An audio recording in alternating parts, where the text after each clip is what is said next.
19h à Cotonou, 18h en temps universel. La meilleure radio, Radio Afrique Santé. Les meilleurs animateurs, le son qui vous fait vibrer.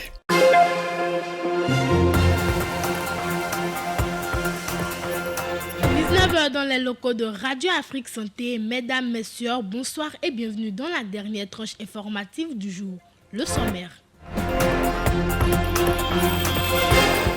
Carnet noir dans ce journal, Julien Faure, ancien député à l'Assemblée nationale sous la 4e mandature, a tiré sa révérence. Comment aborder des sujets sensibles dans son couple? Conseils et astuces sont à retrouver dans cette édition. Ce journal ne saurait être bouclé sans la page sportive. Voilà pour les titres, le développement c'est juste après ceci. À nouveau, bonsoir. L'ancien député Julien Faure n'est plus. Il s'est éteint le samedi 9 novembre 2024. Élu à l'Assemblée nationale du Bénin lors de la 4e mandature 2003-2007, il a marqué son passage au sein de l'hémicycle en tant que membre du Parti Renaissance du Bénin RN, désormais dissous. Originaire de Zobodomé dans le département du Zou, Julien Faure a consacré une partie de sa vie au service de la nation, contribuant activement au débat parlementaire et aux réformes de son époque. Sa disparition laisse un vide au sein de la classe politique béninoise et dans sa commune natale. Réunis dimanche 10 novembre 2024 à l'hôtel Bénin Royal de Cotonou, 4 formations politiques de l'opposition et un mouvement ont donné naissance à un cadre de concertation pour l'opposition au régime de la rupture. Selon le communiqué final lu à la fin de la rencontre, ces acteurs politiques entendent jouer leur participation pour le retour à un état de droit pour le bonheur des Béninois. Suivons plutôt. La situation politique, économique et sociale de notre pays, le Bénin, devenue très préoccupante depuis 2016, ne laisse personne indifférent. Plusieurs chantiers se dressent devant ce cadre de concertation. Il s'agit notamment de la relecture consensuelle du code électoral, l'audit participatif du fichier électoral informatisé et l'extraction consensuelle de la liste électorale pour les élections de 2026. La libération des prisonniers politiques et le retour des exilés politiques. La restauration du tissu social à travers l'amélioration du pouvoir d'achat des populations. La coordination du cadre de concertation des forces politiques de l'opposition se compose ainsi qu'il suit. 1. Coordonnateur Eugène Azatassou, LD. 2. Premier coordonnateur adjoint et porte-parole du cadre, Antoine Guédou Vissetogbe, GSR. Deuxième coordonnateur adjoint, Expérience Tébé MPL. Troisième coordonnateur adjoint, Apollinaire Wilfried Avoyon, NFN. Quatrième coordonnateur adjoint, Daniel Eda. Nous le ferons. Secrétaire exécutif, Chabi Yahi, LD. Créé il y a 10 ans pour accroître l'efficacité dans la réponse aux catastrophes et épidémies, l'Alliance des partenaires africains pour la réponse aux catastrophes et aux épidémies APORA a tenu une conférence la semaine dernière à Cotonou. La rencontre a réuni une centaine de représentants des forces armées africaines en charge de la protection civile et de leurs homologues américains. Ces assises ont permis de renforcer les capacités des forces armées des pays participants à mieux faire face aux catastrophes et épidémies. Écoutons quelques participants. Cette fois-ci, le Bénin a pris le risque de convier l'ensemble des acteurs de APORA à quitter les salles de conférence pour être face à notre défi commun qui est la gestion réelle des catastrophes et des épidémies. Il s'agit de vendre ce tissu à nos amis qui sont venus pour la conférence APORA. Très modestement, c'est la contribution du service de santé des armées pour la réussite de ces drames. Il y a bien sûr quelques commentaires que je vous passerai, mais j'ai vraiment apprécié parce qu'on a pu voir le plan d'action béninois à l'œuvre. Avec mon expérience gabonaise, Effectivement, nous, on n'est pas trop confrontés, je dirais pour le moment, au terrorisme. Mais nous, on a Ebola, chikungunya, dengue, Zika et Covid qui continuent à tourner. À ça, vous associez les inondations. Tous ces facteurs, ces catastrophes, on les connaît. Mais devant l'exercice qu'on a vu, c'était une coordination, je dirais, quasi parfaite et assez bien montée.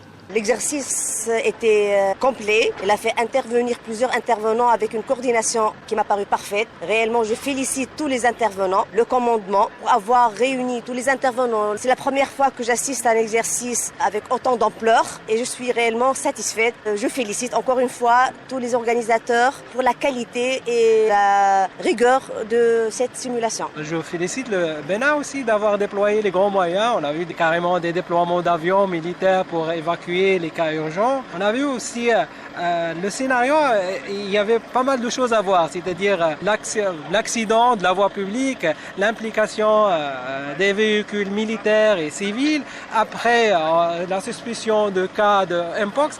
Donc on avait le droit à un menu, si vous voulez, assez riche. Peut-être il fallait déployer les moyens en même temps. Il ne s'agit pas vraiment d'une faiblesse, c'est des choses à améliorer, c'est des opportunités à avoir avec un œil plutôt positif. Allons à la découverte du reste de l'actualité sur le plan national et c'est Samuel Cora qui nous y emmène. On démarre cette actualité nationale par la volonté du gouvernement de renforcer ses relations avec la Serbie. Le ministre des Affaires étrangères Olusegun Adjadi Bakari a indiqué vendredi dernier avoir échangé sur les opportunités de renforcer les relations commerciales entre le Bénin et la Serbie avec son homologue serbe du commerce intérieur et extérieur. Le jeudi, il avait informé avoir 2 mémorandums portant sur les consultations politiques et diplomatiques ainsi que sur la formation du personnel diplomatique. Ceci avec le ministre des Affaires étrangères de la Serbie. Il faut rappeler que le déplacement de Olusegun Adjadi Bakari en Serbie est une première visite ministérielle d'un diplomate béninois en un peu moins de 40 ans. Pour le ministre béninois, cette rencontre marque un nouveau chapitre pour les relations entre le Bénin et la Serbie qui partagent une histoire commune. Toujours au Bénin, des agents de la police aux frontières ont été outillés sur le système MIDA. Il s'agit des agents de la police républicaine en poste aux frontières béninoises. Du 7 au 8 novembre dernier, ces agents ont bénéficié d'une formation sur l'utilisation du système de collecte et d'analyse des données migratoires. L'objectif de cette formation est de renforcer leurs capacités dans la collecte, le traitement et l'analyse des données des voyageurs.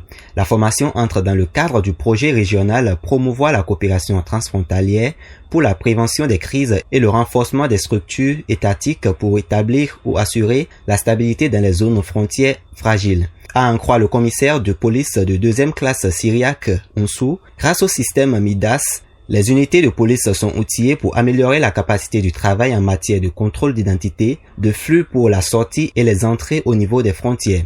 Et pour finir, un agriculteur a été tué à coups de machette à Ndali par des inconnus. Le drame s'est produit samedi dernier à Siraro, une localité de la commune de Ndali. Pour des motifs encore inexpliqués, les assaillants se sont rendus au domicile de l'agriculteur frappant à sa porte. Sans délai, ce dernier a procédé à l'ouverture de celle-ci. Contre toute attente, il a reçu un coup de machette d'une grande violence à la tête. Après avoir commis leur forfait, les assaillants ont pris la fuite. L'épouse de la victime, témoin des événements, a immédiatement informé les habitants du village. Selon ses déclarations, les malfaiteurs lui ont bandé les yeux avant de prendre la fuite. Informés, les autorités locales se sont rendues sur les lieux hier afin d'effectuer les constats d'usage. Le corps a été remis à la famille de la victime pour les cérémonies d'inhumation.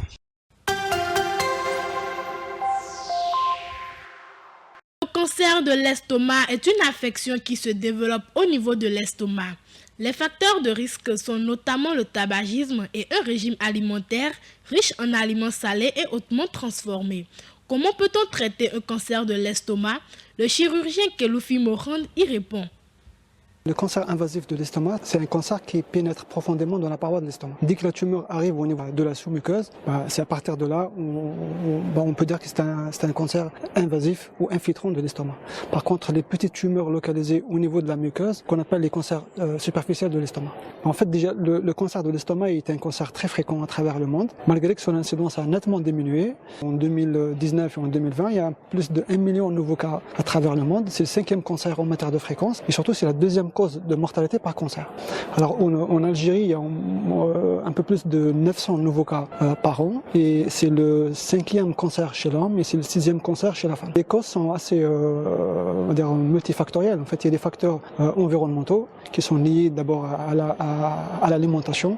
Quand on mange trop salé, une alimentation hyper salée, mais moi je pense que ce n'est pas le cas chez nous, mais ça peut expliquer un peu la fréquence de ces cancers dans certaines régions à travers le monde, notamment en Asie. Il y a aussi le tabac, l'alcool, mais en fait il n'y a pas une preuve formelle par rapport à ça. Il y a aussi l'Helicobacter pylori. En fait, c'est une petite bactérie qui vit au niveau de l'estomac. Et ici, on a géré presque 80% de la population est porteur de cette bactérie. Et on ne sait pas à partir de quel moment. Et cette bactérie, en plus, les facteurs environnementaux, il y a un risque de transformation et de développer un cancer de l'estomac. Les facteurs génétiques, parce que parfois on a des cancers chez des sujets très jeunes. Et voilà, probablement il y a une implication, il y a une prédisposition génétique chez ces patients. Le cancer de l'estomac est un cancer qui est, en fait, la symptomatologie n'est pas spécifique. Souvent, c'est des patients qui ont des signes assez simples. C'est des petites douleurs, des épigastralgies, et rarement des signes alarmants, type d'hémorragie digestive ou une grosse masse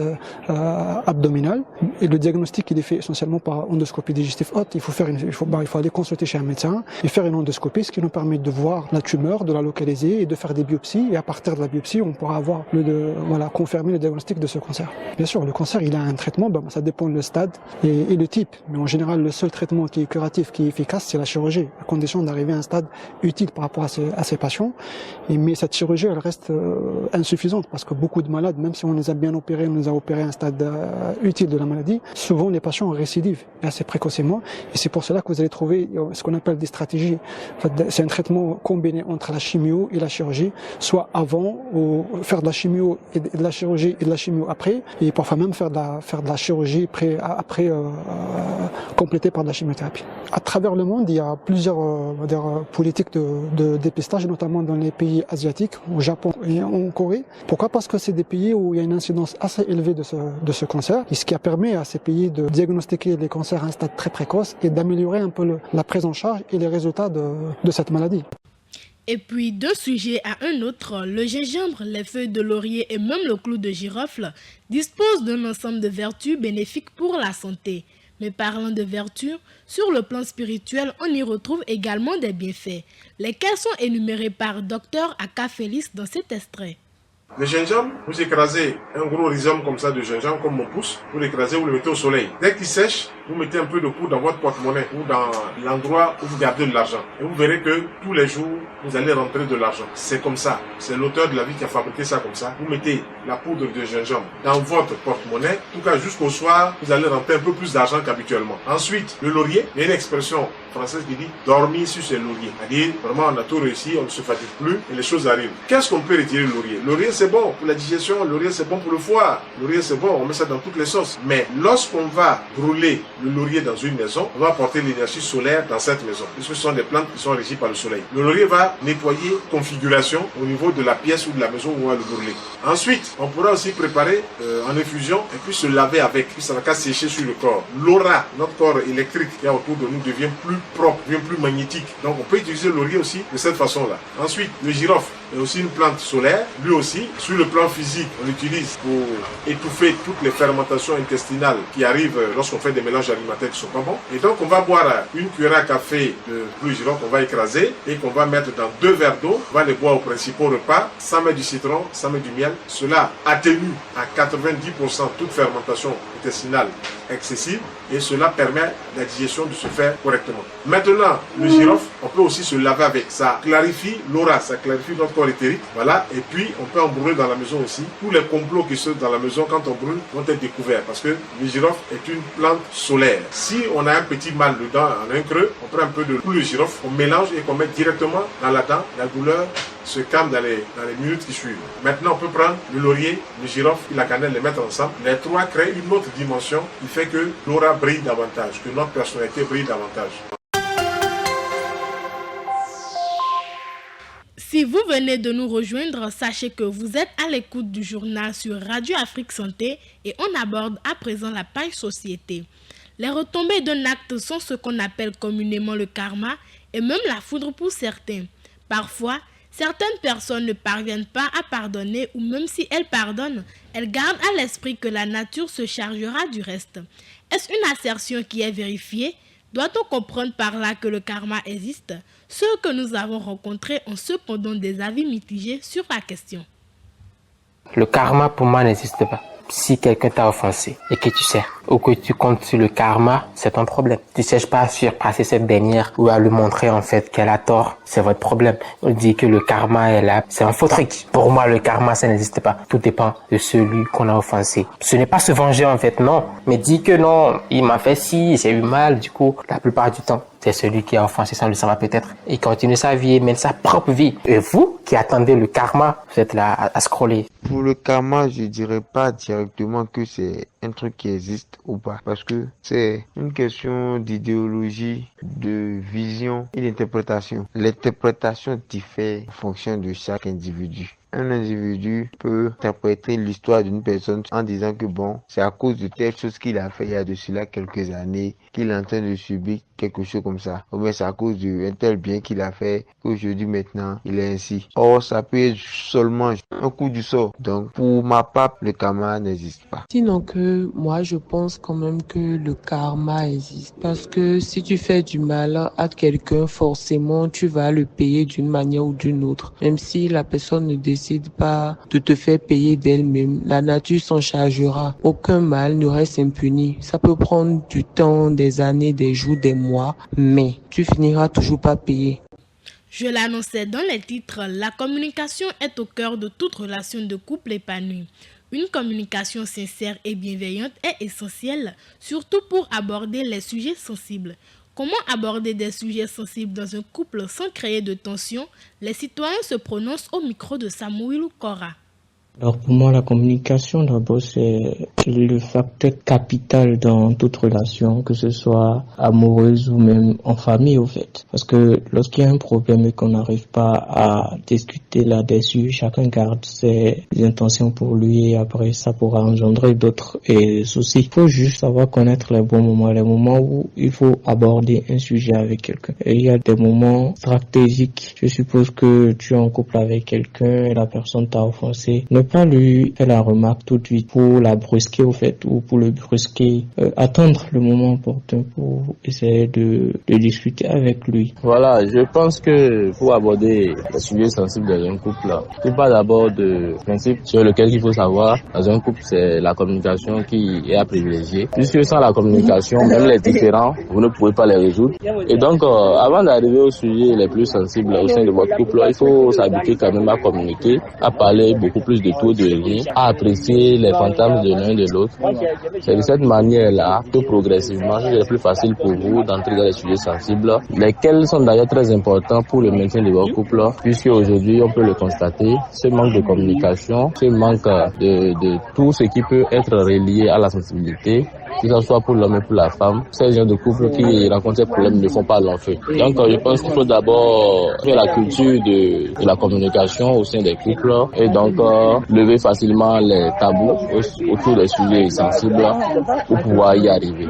Pour aborder des sujets sensibles dans un couple sans créer de tension, il faut déjà connaître le tempérament de ton partenaire, ton ou ta partenaire. Il faut savoir ce qu'il n'aime pas. Il faut maîtriser l'humeur de son partenaire et savoir comment aborder tel ou tel sujet. Et il y a déjà des moments qui favorisent. Il faut savoir choisir aussi les moments où on sait que oui, si je parle de tel sujet, il va bien prendre cela, ou bien si je parle de tel sujet, il ne sera pas réceptif à la discussion, à la communication.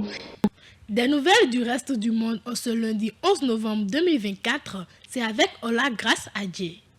Démarrons cette page inter par la Côte d'Ivoire où ce dimanche 10 novembre 2024, une affaire de bébé mort-né a provoqué une vive indignation sur les réseaux sociaux après la découverte de cette dernière à l'ancienne décharge d'Akwedo. D'après des informations rapportées par le communiqué du procureur de la République, il apparaît qu'ont été retrouvés 2 embryons, 10 fibromes, 3 hernies étranglées, un sac de seringues de prélèvement, un sac de 50 kg de tubes de prélèvement biologique, ainsi qu'un bidon de 5 litres contenant des seringues pour prélèvement sanguin. Les équipes de sécurité envoyées sur place après l'émoi suscité par cette découverte ont tenu à préciser qu'il ne s'agissait ni de 20 ni de 200 corps de nouveau-nés abandonnés dans la décharge, mais bien de 2 embryons et d'autres déchets médicaux provenant probablement d'un hôpital ou d'une clinique. À l'île Maurice, la tension est palpable. Le pays attend les résultats législatifs anticipés, tenus dans un contexte difficile pour l'équipe au pouvoir, avec des accusations de mauvaise gestion et de corruption qui marquent la campagne.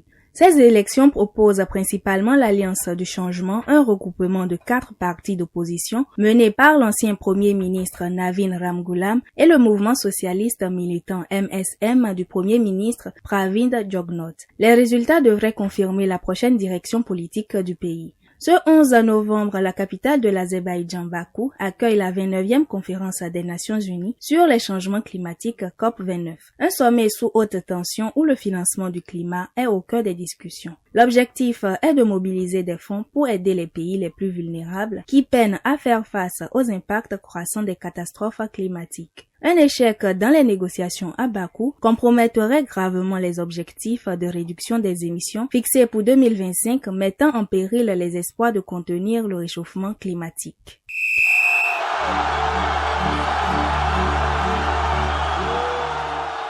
Vous l'avez compris, nous sommes à présent dans la page sportive. Le FC Barcelone, jusque-là presque intouchable en Liga, a subi sa 3e défaite de la saison sur la pelouse du Real Sociedad dimanche soir. Un revers j'y arrive qui pourrait relancer la course au titre avec le Real Madrid, vainqueur d'Osasuna samedi, qui se rapproche dangereusement. L'absence de Lamine Yamal touché physiquement a sans doute pesé sur le jeu offensif du Barça. Son absence a été criante, notamment sur les côtés où les Catalans ont manqué d'action. Manchester City traverse une période particulièrement difficile. Battu par Brighton ce samedi, le club mancunien a enchaîné un 4e revers de suite, une première depuis 18 ans. Cette méforme peut s'expliquer par plusieurs facteurs. L'absence de Rodri, Ballon d'Or 2024, pèse lourdement sur le jeu de Manchester City. Le milieu de terrain espagnol était titulaire lors des 52 derniers matchs sans défaite du club. Outre Rodri, d'autres joueurs clés sont à l'infirmerie comme Kevin De Bruyne, Ruben Dias et John Stones. Ces absences fragilisent considérablement la défense des Sky Blues. Les prochains matchs s'annoncent cruciaux pour Manchester City. Les Citizens recevront Tottenham puis Liverpool, 2 rencontres qui pourraient s'avérer décisives pour la suite de la saison. Après l'annonce de la victoire de Rodri au Ballon d'Or 2024, France Football a dévoilé ce samedi les votes détaillés des journalistes internationaux, incluant celui du représentant du Bénin Abdoul Fattah Sani, journaliste au quotidien La Nation. Ce dernier est chargé de représenter les préférences de son pays pour l'édition de cette année, avec des choix légèrement différents du résultat final. Dans le classement établi par Sani, c'est le Brésilien Vinicius Junior, attaquant du Real Madrid, qui occupe la première place. Ses performances et son influence en Liga ont convaincu le journaliste béninois de lui attribuer le titre de meilleur joueur. Jude Bellingham, autre étoile du Real Madrid, est classé 2e, tandis que Rodri, le vainqueur officiel du Ballon d'Or et milieu de terrain de Manchester City, n'apparaît qu'en 3e position dans le classement du Bénin. C'est sur cette note que prend fin cette édition. Merci à Parfait Afodéou et Ola Grace Adje pour la collaboration technique et éditoriale. À la présentation, je suis Carmen Rodéou. Merci de nous avoir suivis et bonne soirée à vous.